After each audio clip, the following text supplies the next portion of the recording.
I need your help. People's lives are at stake. Possibly mine. I don't know yet. I live out in the country, basically in the middle of nowhere. I tend to a small farm, nothing much, but enough to live comfortably off of.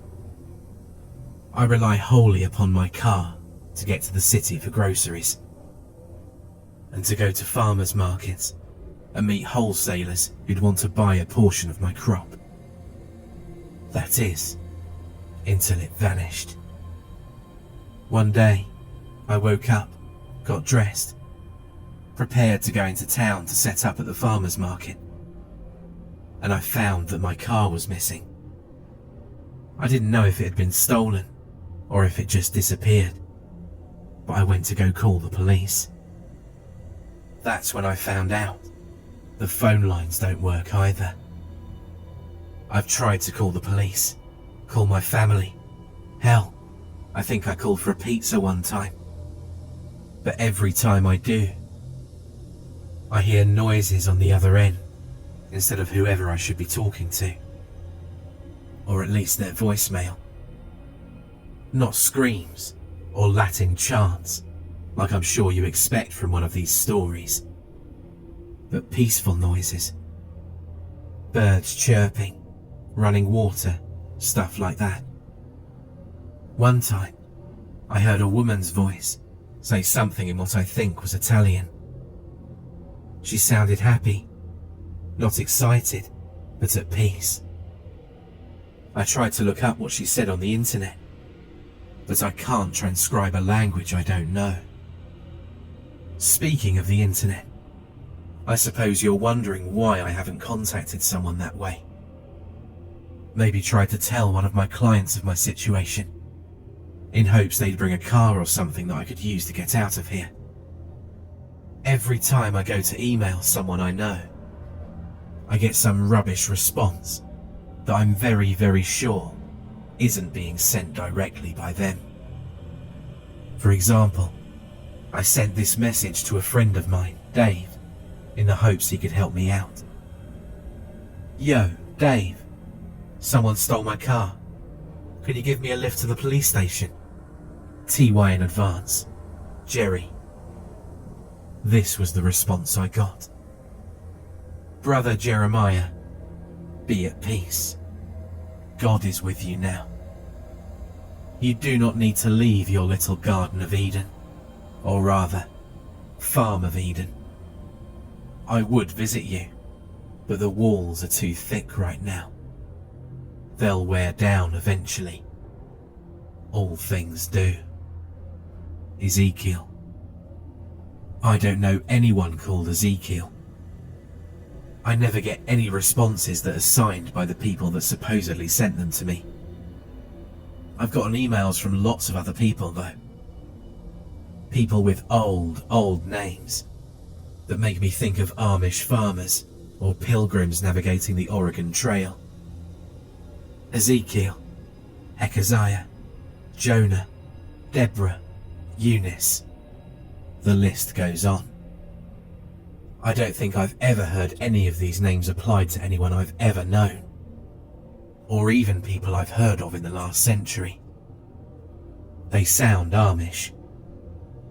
Maybe a bunch of Amish people are just messing with me or something. They're all nice, but very insistent on one thing. That I can't, or as they put it, don't need to, leave. Well, they're all nice, but with one exception. Whenever I try to message one person in particular, one of my clients, Mr. Drake, I get messages from someone calling themselves Isaac, where all of the other people I get messages from are relatively kind and peaceful. Isaac is cruel. Here's an example. Mr. Drake, I'm sorry I couldn't come to our arranged meeting. I'm currently stranded without a car. Would you mind coming to pick me up so I can report the theft of my car to the police? Thanks. Jerry Franklin. This is what I got back. Foolish heathen, thinkst thou that thou art too good for the gift thou hast received? Thou hast been blessed, and thou art as blessed as thou art ungrateful. Thou wilt burn in the fires of Satan, surely, for refusing to let God into thine black heart. Isaac, I don't understand who any of these people are, or what they want from me. Although with Isaac, it's probably a minute to tell me the good news, or why they're messaging me. I don't know why Isaac is the only one using Old English. If this was all that was happening, I'd think it was a bizarre prank by a deranged cult. I know it isn't though, because at the same time as these occurrences started happening, he showed up. The person, or perhaps thing I'm referring to, is an entity that I've dubbed the Faceless Mourner. It, or he, is the thing I need help with. He's the reason that there are lives in danger. He's about 5 feet and 10 inches tall. He's always wearing the same thing when I see him, a black suit and tie. Something that looks like it would be worn at a funeral. White silk gloves, and a ski mask with no holes in it. At least, I think it's a ski mask. He might not be wearing gloves either. He's either wearing a ski mask and gloves, or his skin is made of cloth. Either way, I'm confident he doesn't have a face. Every time I'm close enough to see him clearly, I can see he has no facial features beneath his mask. You know how you see the sloping slants of a person's visage under their mask? This guy, I swear, has almost rounded facial features.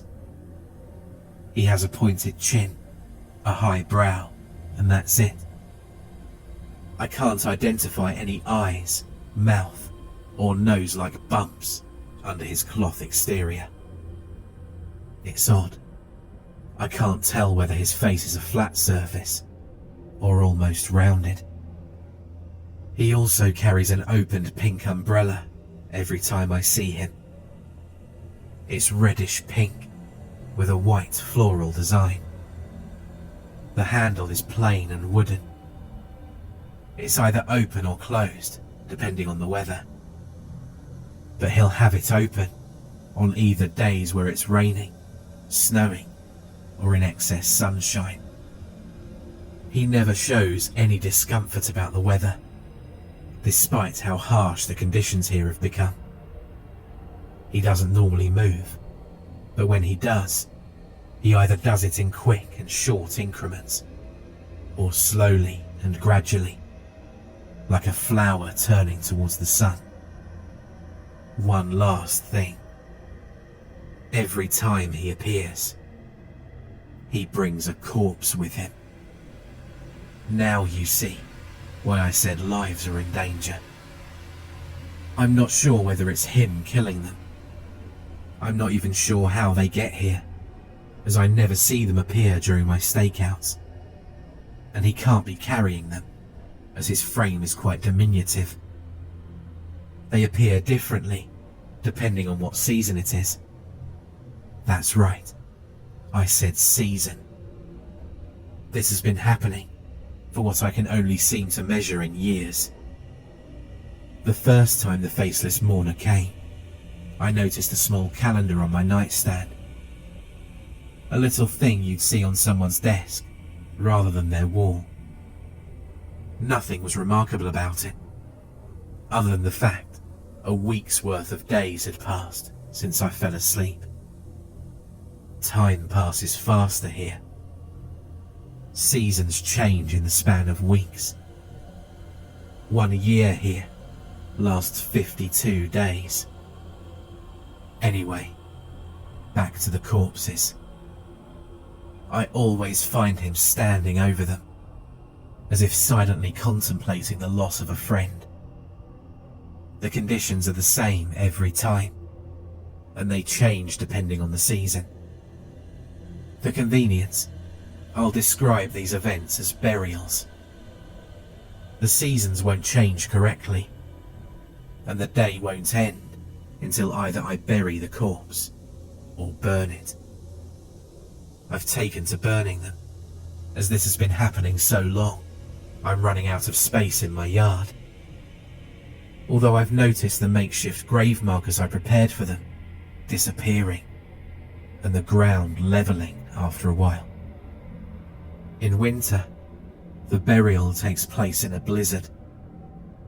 The faceless mourner stands stock still against the raging winds and tearing snow.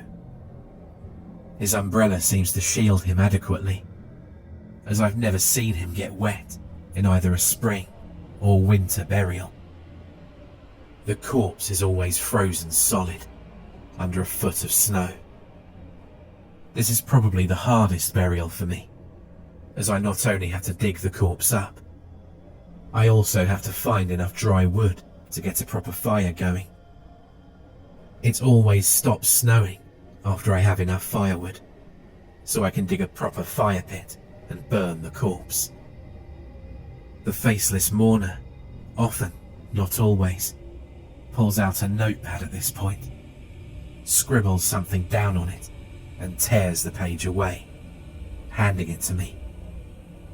He always writes things like, "Bundle up, Jeremiah, you'll catch cold," or "I'm making cocoa, do you want some?" I was going to accept on the cocoa, but whenever I look up from reading them, he's gone. In spring, the burial takes place in a light rain. The faceless mourner stands above a corpse, floating face down in a puddle of rainwater. About these corpses, the winter and spring ones don't seem to have any wounds betraying their cause of death. If I had to guess, I'd say they froze or drowned. But why would they be under a foot of snow or lying down in a puddle? Anyway, this burial is the easiest, because I can just dig a hole in the wet dirt and lay the poor soul to rest there. I usually put together a few boards or something as a grave marker.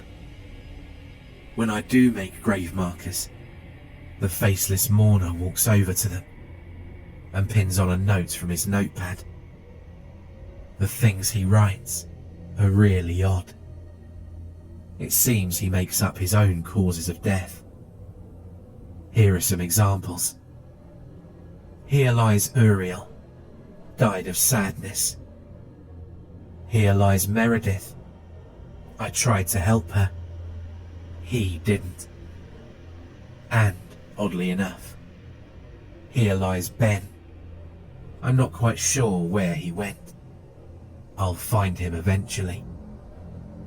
I'm not sure whether he means spiritually or physically, but after pinning the note there, he nods at it and just sort of stands there until I look away.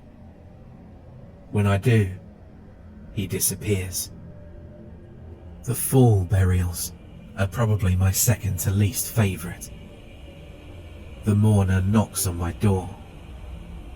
If I open it, he walks away and motions to follow. If I don't, he won't go away.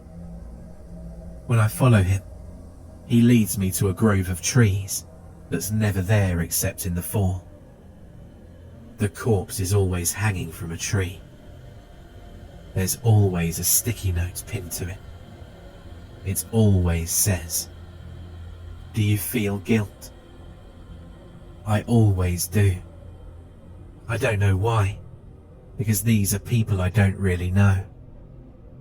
I vaguely remember some of them being mean to me a while ago, maybe a few years at the latest. But I never wished Mrs. Rossetti, my third grade math teacher, dead. I certainly never hoped I'd find her here, hanging from a tree. The corpses are always on the higher branches, and I have to cut them down to bury them.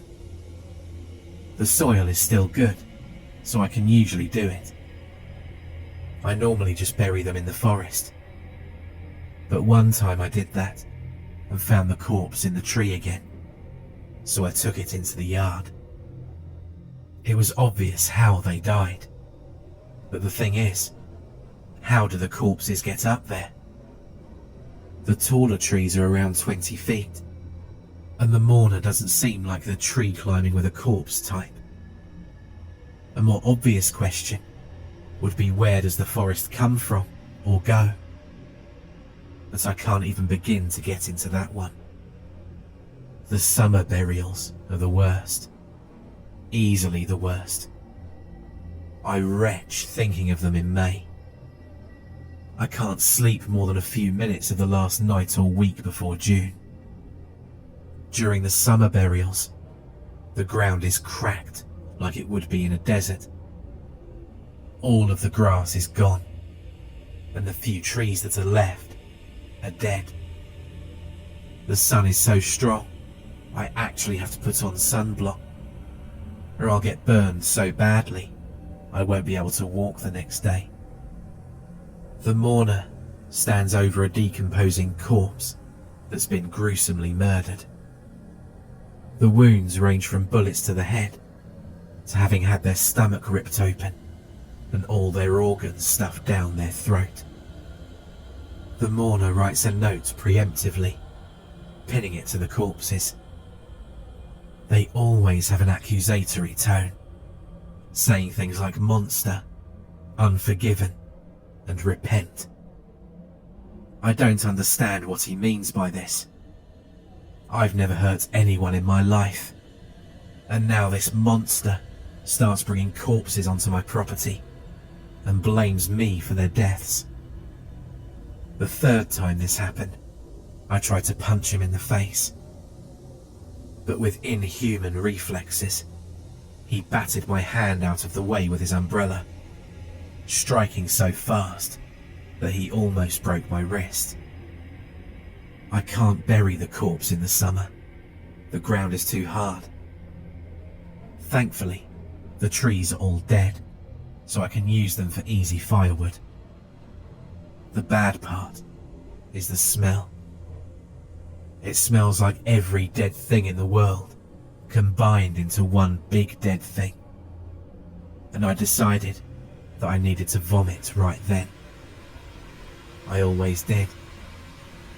The first time, it took me 4 tries to stop. When I finally did, I looked up and noticed the mourner offering me a flask. I knew that whatever he had in there wasn't water. I didn't care. I just needed to get the smell of corpse out of my nose and the taste of bile out of my mouth. I grabbed it and took a long swig. It's hard to describe the taste.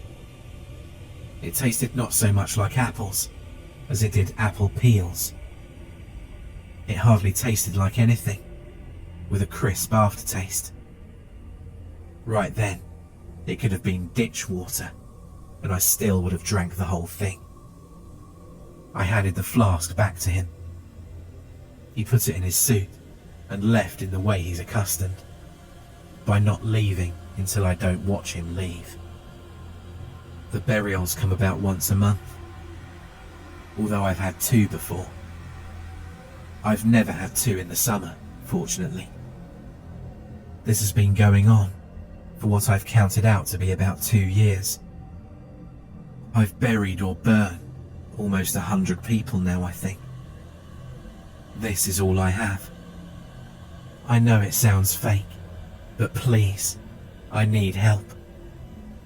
Does anyone know if I've been cursed, or if I'm being haunted?